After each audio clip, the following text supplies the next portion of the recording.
Tinokukwazisai mhuri yeZimbabwe. Kanhasi rimwe zuva. Mazuva anaya tiri kumbotendera hedu tiri muMount Darwin kutsvaga kanyaya dzacho dziri kupisa munharaunda ino. Rangu zita ndinonzi Andrew Neshamba. Kaziwa soko. Ngiyaphila unjani Andrew? Aiwa indiri right hangu. Hayi mina ngiphilile. Siyalibingelela mhuli yeZimbabwe lingabe linjani lapha elikhona lezi nsuku sibhoda phela sise Mount Darwin. Liyakwazi ukuthi ngenye indawo layo ethweleyo elami igama ngoThando class uMancube. Nasi uno nauya tiri kuuya nayo ka inhau iri kupinda matare mudare ramambo Matope muzvizuva zvishomanana zviri kuuya. Nhau yatinayo ka ndeye mhuri inonzi mumba mavo pakaonekwa nyoka yakaruma Mukombe. Zviriko here zvisoko? Zimbi indaba mhuli yeZimbabwe. Indaba esilipha yona namhlanje ngenye indaba ezathi iyongena phela edale lenkosi uMatope. Kuthiwa kulomunye umuzi lapho kwathola khona inyoka ilume singathi udiwo, singazi ukuthi kuye kuhanjiswa njani khonapho. Chiri kunetsa kapa nhau isoko. Nyoka iyi yakaonekwa iri kudzihari kwaitwa chivanhu chekudzosa kamufi. Chandingade kukuzivisai mhuri yeZimbabwe tisati tatanga kupinda munyaya iyi ndeyekuti pamusha apa baba vepo vakafa munguva yehondo. Naizvozvo pane mhepo yakabata ichitaura kwavari ichiti vakuda kuuya kuzozorodzwa pamba. Naizvozvoka chivanhu changa chichiitwa ipapapa paive nehari dzacho, paive nemikombe zvairadzaka kuti vari kugadzirira kudzosa mufi pamusha. Ipapo pane dzahari ipapo ndipo pakaonekwa nyoka iyi. Hayi kunzima bantu venkosi. Inyoka leyi kuthiwa yatholakala isendiweni, singathi kule ndiwo leziyana ezisetshenziswa ngabantu besenza isintu sabo esiziphekelwa singathi utshwala lani. So indaba yakhona isintu lesi bebesenza ngoba kuthiwa ubaba wakhonapho wafa so ngesikhathi sempi laphiyana. So kuthiwa kwaphuma umoya usithi uthi ufuna ukubiselwa emzini ukwenza isintu sabo lesiyana. So yikho lapho kuthiwa abantu belungisela besenza isintu sabo bathola phela inyoka ilume udiwo. Mambo Matope vati aiwaka inandidishura rakadaro mudunhu mangu chachi ichochi. Naizvozvo panoda kutoripwa. Phela inkosi layo ithi mina lokho angaze ngubone njalo nje angufuni phela endaweni yami kungabe kuyini. So kumele ubabhadale nxa kungamacala, nxa kulezi zinto ezenzwayo, nxa kulababambayo phela kukhangelisisa ukuthi kwahamba njani. Muri payanzwa manje kuti pane huripwa hwapo vabva vati tana kuramba kuti izvo hazvina kuitika, hongu nyoka yakaurawa asi haina kuruma Mukombe. Asi zvinonzi vana ndo vakataura kuti honai nyoka yakaruma Mukombe. Kuthiwa khona abadala bakhona sevezwe kuthiwa inkosi ifuna phela ukuthi hayi babhadale ngoba izinto ezinje nxa sisenzakala esigabeni singathi ayiso zinto eziyabe zilungile. So ukulaya imuli lokulungisisa imuli ukuthi bengakwenzi kubhadala. So bathe bezwe khonokho bayala bathi khona kula into enjalo eyenzakalayo ngabadala labo.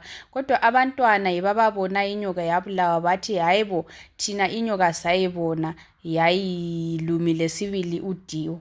Naizvozvo ka mhuri yeZimbabwe rekedzai tikupei kana uya nhasi muvanzwe vemhuri vachizvitaurira kuti chii chiri kutora nzvimbo. wathi phela thina singaqedi isikhathi silipe phela abemuli yakhona izihlobo bake basichasisele ukuthi yini okwayenzakalayo. Senkwadzise muri yeZimbabwe tinokukurudzirai kuti munge muchisubscribe kuDrewmas Media. Drewmas Media, taking you to another level.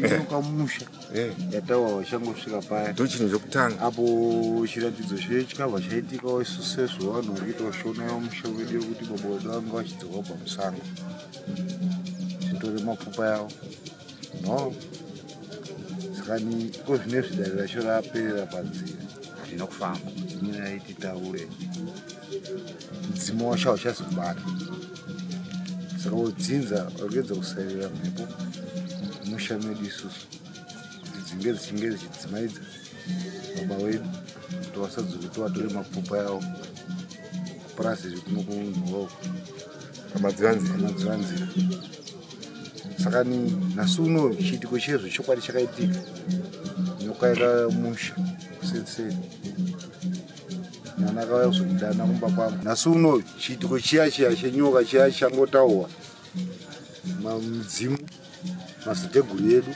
kuti pano urombo hurimo mumusha medu hwenyoka nezvimwewo zvirimo saka nhasi uno nyoka iya yakazoti zvauya kumusha zvasanganidzana nenyoka iya yakauya zvechokwadi mwana akauya nyoka ndakaiona iri pamakati yaikwanisa kuva yachishandiswa pakuiswa mvura yedonhodzo remudzimu wedu rababa wangu akamhipira jaji matimura saka zvadaro nyoka yataiona pfungwa dzakauya tikati zvimwe zvayaenda pahari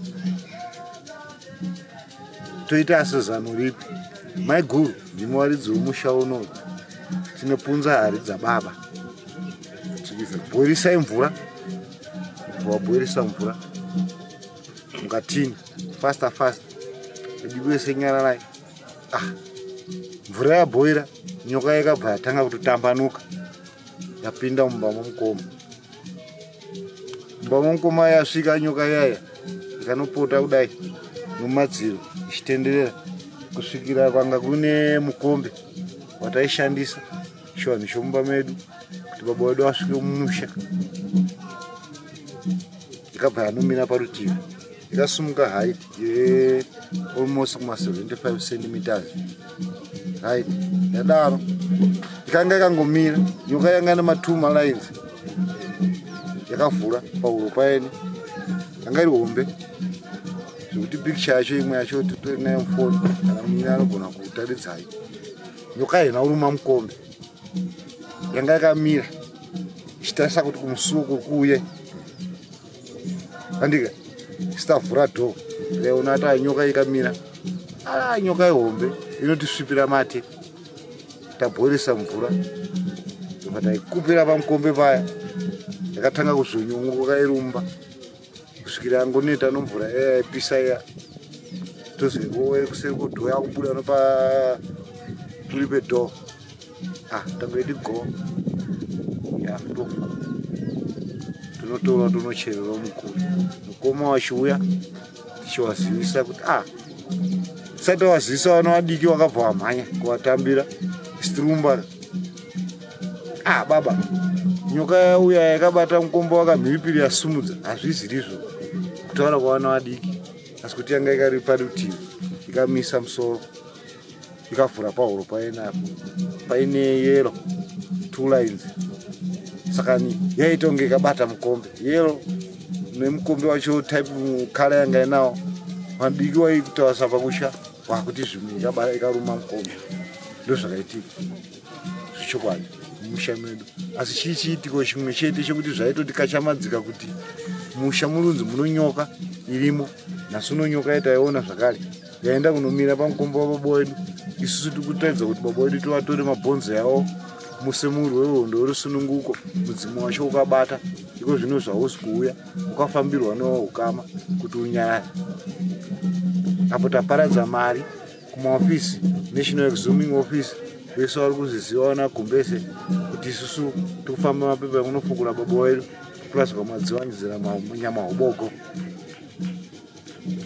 saka chiitiko chese chiri kutadzisa kuti isu tifukule baba wedu since 1980 hatisati tawaona kusvika nhasi.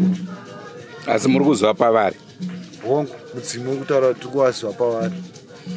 Hello viewers, my name is Benjamin Murizo. I'm the principal of Masuka Christian Junior School and High School. Masuka Christian High School is situated in the southern tip of Zimba district, about 18 kilometers away from Harare. I want to tell you that Masuka Christian High School and Junior School is a school that has got the best ICT programs in the province.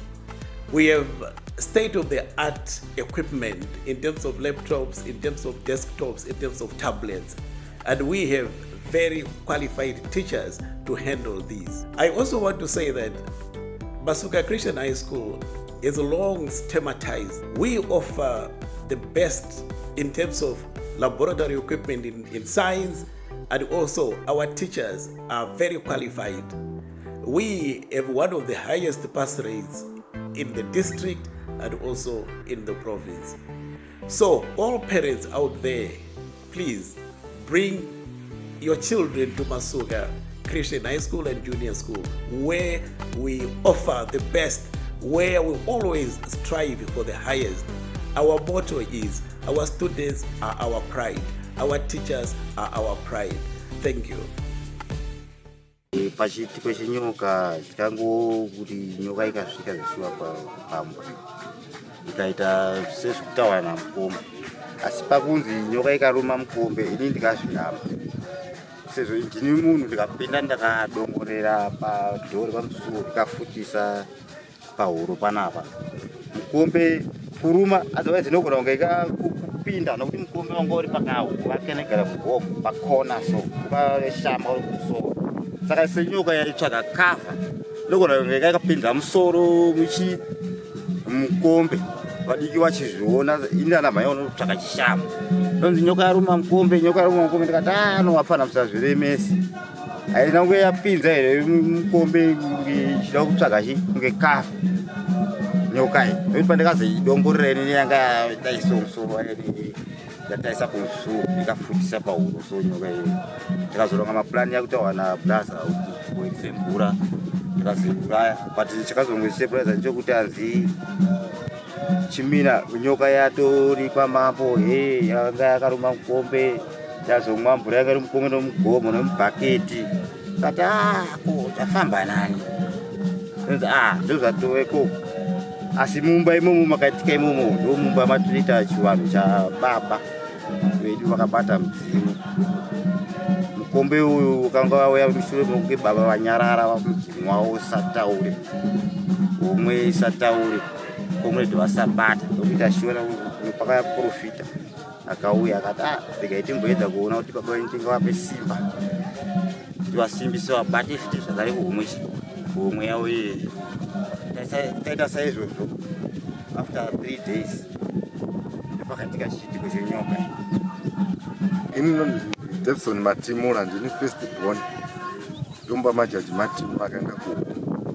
Ndikashona ndikuita paumba yekuti baba tore mapfupa ayo pavari kuti vadzoke mumusha tovavige sezvinoitwa pachivanhu chedu.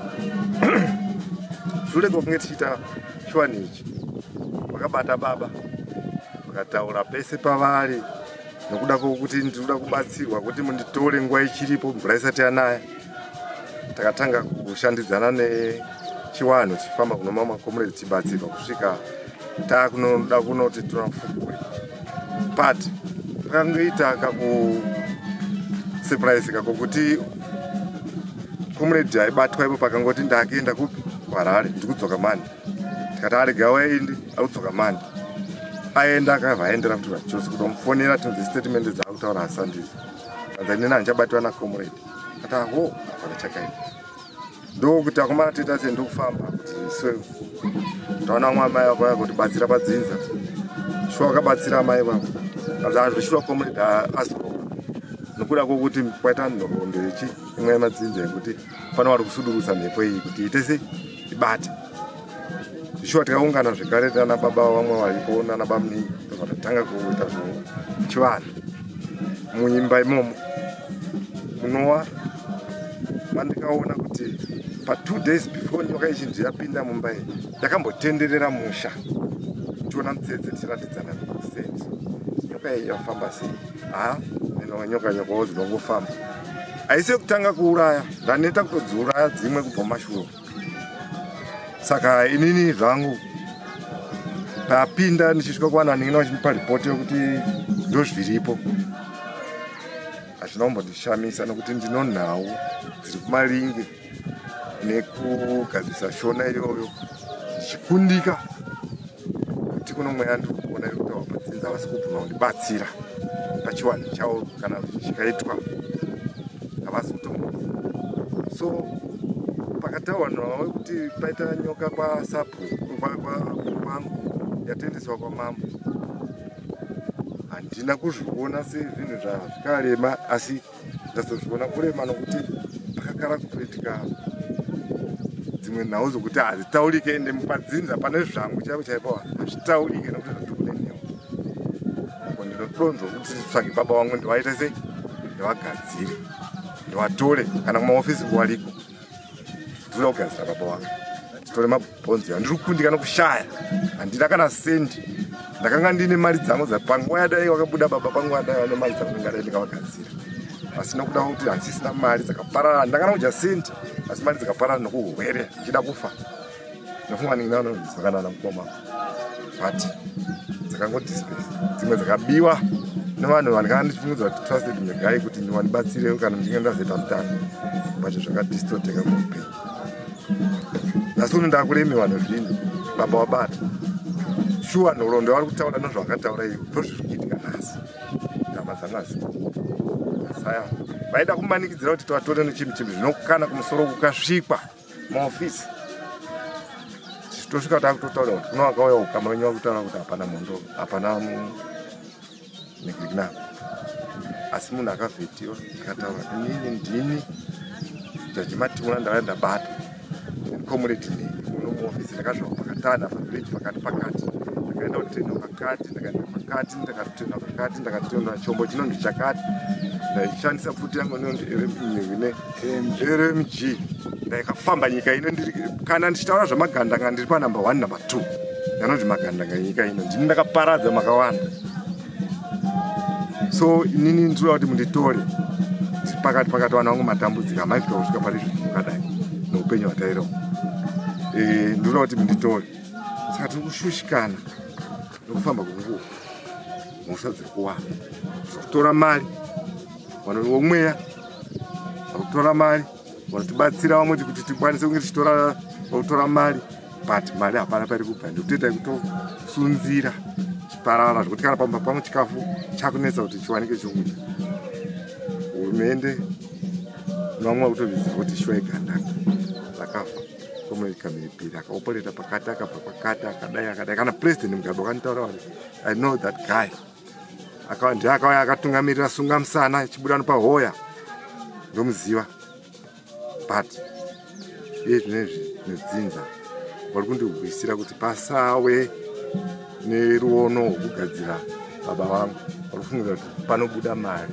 akati tishainira mwana wangu ndo papfungwa dzatiri kuwana kana matiri kufamba saka paita kose zvinhu matambudziko ari kungokuyiwa yachizvika yakawanda kana zita rokunzi pavhireji ndotonzi ndakaromba ndakaita seko zvakawanda hazvigoneki kutaura kana mukabvunza anyone muvhireji anoziva kuti definitely terrible but ndiri kutsvaga baba wangu kuti ndiwagadzire asi ndakundika nonhau yokushayika kwemari nosapoti yokuti ndione kana wari mumwe mumakona umo ndakundika ndezvezve mweya wacho ukati zii asi ukataura muno ofisi ikasarenda kuti pataureni apa kanzi muno vana vadiki mese mazitaureni mutoda dai munokana mataenda kumusoro shuwa akataura kuti zveshuwa muri shefu but vatambudzika ndikusara naye pagiraundi handigone kana kuti ndikwanise kuti vabate vasvike kana kwavanosvika vagadzirise nhau iyi vakutaura zvakawanda ndini ndinozita rokuti Tembwe district inova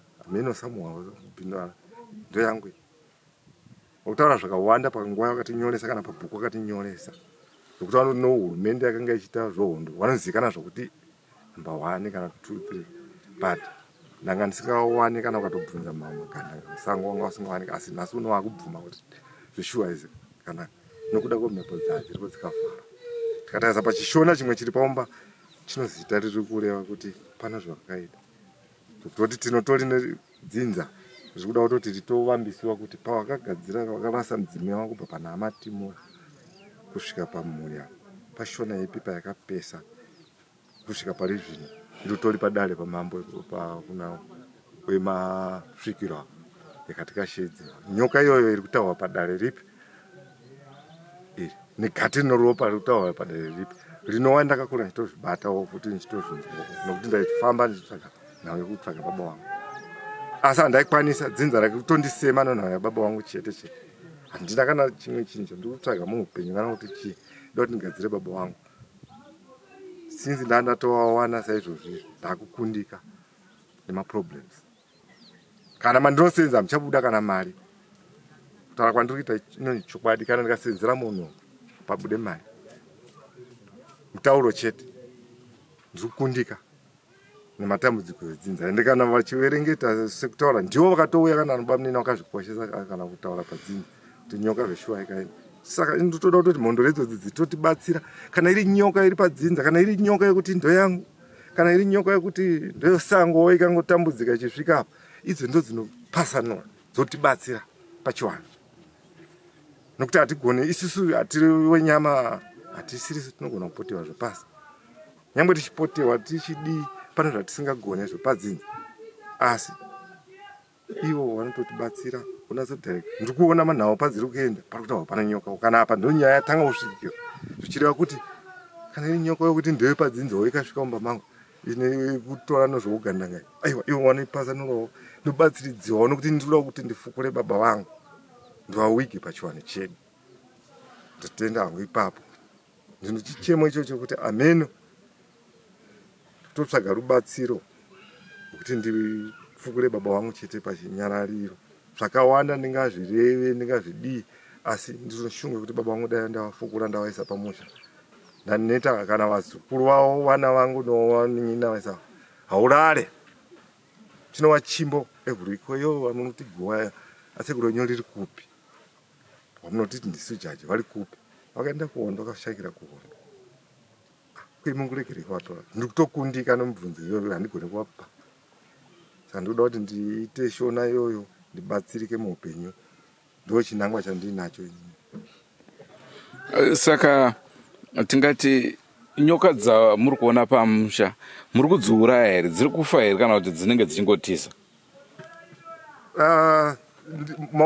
Nyoka ndoiziva chirwisa idzo hadzisi kana kuhwisa hadzina kana ukasha kana ikatouya hadzina kana ukasha panotombosvika kana mabonga zvisinganzwisisike mazizi zvisinganzwisisike pungwe ngoti ndiri munhu wekutoti hazvigoni kutaurika zvakawanda zvinosvika iyo zvikukatarisa munin'ina wangu nanhasi hasati arova asi kwasvika padambudziko iroro now 45 6 years ndiri kugara naye but ukaona depend iri kutaura navanhu vari kutaura kuti ndini ndakamurombera asi tese tiri unity pakutsvaga kuti tikuziva kuti baba vedu vakaenda kukunda vanhu hatina kana problem tochisosa tichitonzwa patsananguro tichiona pamwe pakakanganiswa namapupu pacho hatisi kugona kupatsanangura papapo izvi nekuti panenge pano pakanyatsosunga zvinoparadza ukama.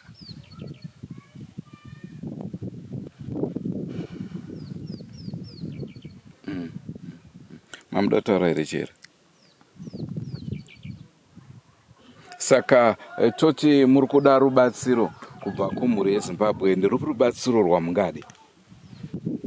Ini kubva kumhuri yeZimbabwe ndingade rubatsiro kubva kundibatsira kushanda zvakaita senhau iyoyi nemari kunyanya mari ndiri kukundika nokuti vanhu vedu vatiri kugara navo mazuva ano haungamutume pasina mari haangakuitire basa rake rechivanhu pasina mari haangakuitire chiprofita chako pasina mari vari kutora chiprofita chino mari dzavari kuchaja hadzisi kuwanika according nekuwana kwatiri kuita isusu ishoma zvokuti matare da asi kufamba ndosaka maona tasvika pakuti baba takuliwa kuti mari ikaita shoma mukuwana kwatikuita tese we are poverty tinakala mabasa atiri kuita asi tikutoita zvokutoguma kushandira vanhu kudii mari dzacho dziri kuvhawa ndisi kupiwa ende uchitozviona kuti ndikada kuita hovhi remunhu ndinosungwa ndauya ndiri kutsvaga yari nenda tokara dzimwe unozokusiya utsvaga kwaunotsvaga but tiri kukundika.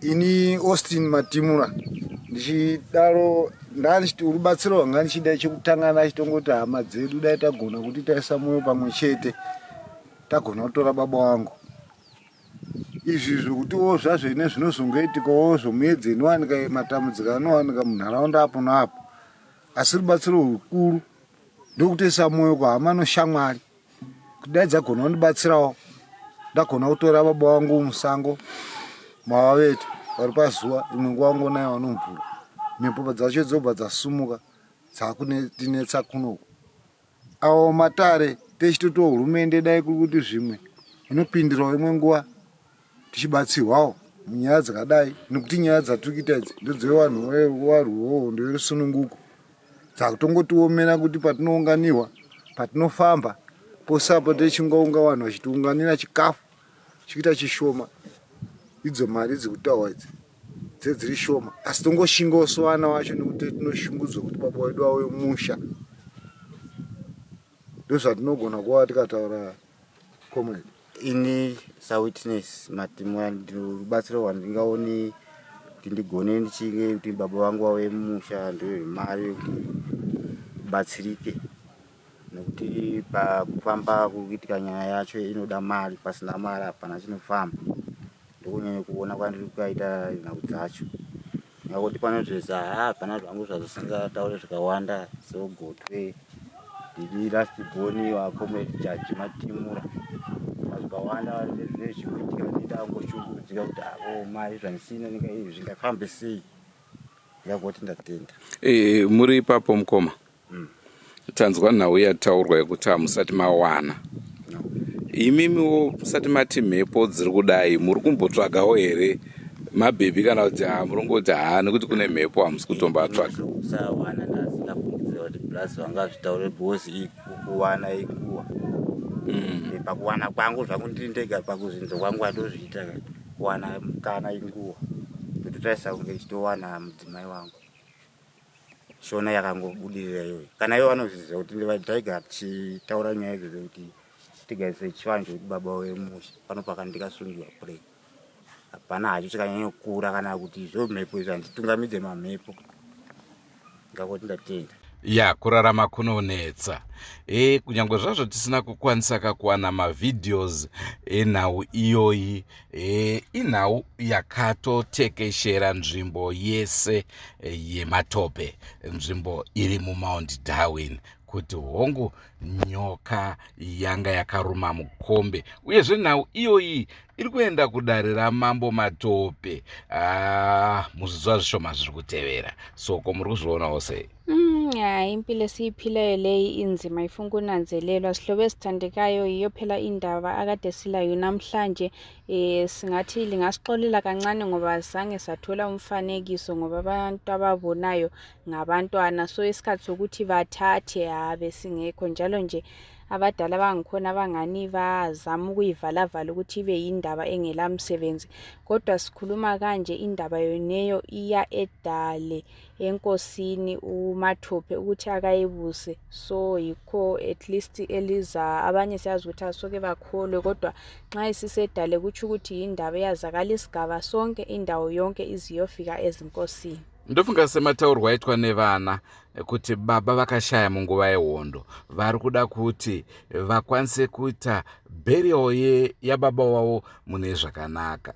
Now kune dzihari dzacho kune mikombe yacho yechivanhu chavanga vachiita ndiko kwawanikwa kuine nyoka ndizvo zvobva zvatipa kukatyamara kuti kungoitika kwazvo here kana kuti kwete tomboti nyoka iyi yanga isina kuruma Mukombe.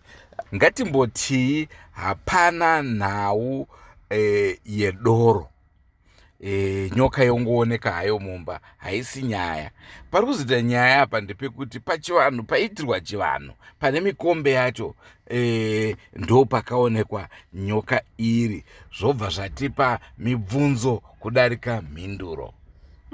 Thina indaba esihluphileyo lathi yona leyo yokuthi yebo abantwana ubaba wafa empini, so umoya ubuvuka usithi hayi ngithathani phela ngisegangeni ngibuye phela ngizolala kuhle ngiphumule ngisendlini. Ekwenzeni kwabo isintu lesiyana, yebo siyazi ukuthi inyoka ziyatholakala kaningi njengoba labona liyane salipha enyoka elebhrukwa, ziningi izinyoka kodwa kulezinye izinto zokuthi wedwa la yabona ukuthi lokhu sokungani akusekho kodwa lokho.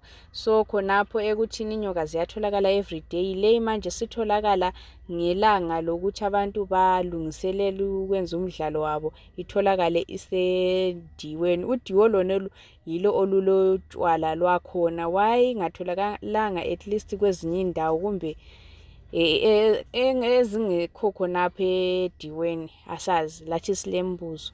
Vazhinji vanoti hai zvazviko izvi, vanoda futi maV11, asi V11 ndatingade kukupai gombe nderekuti nyaya iri kuenda mudare mamambo hakungoende nyaya yezinzwawanzwa.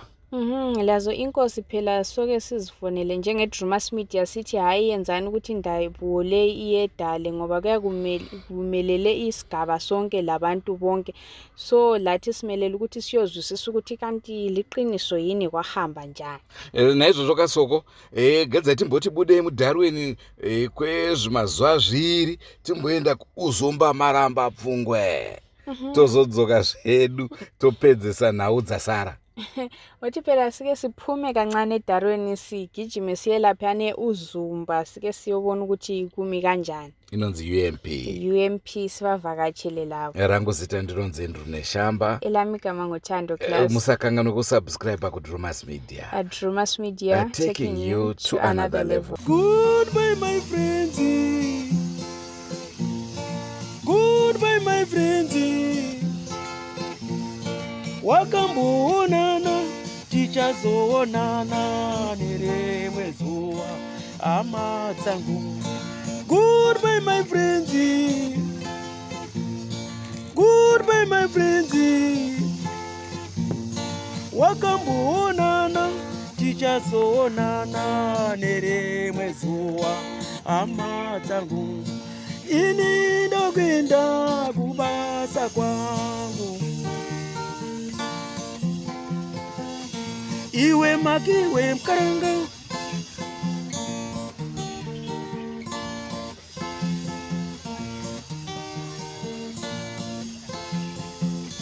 Iwe maki iwe mkaranga.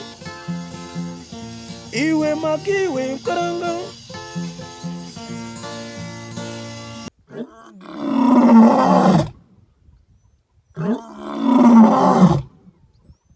Yeah.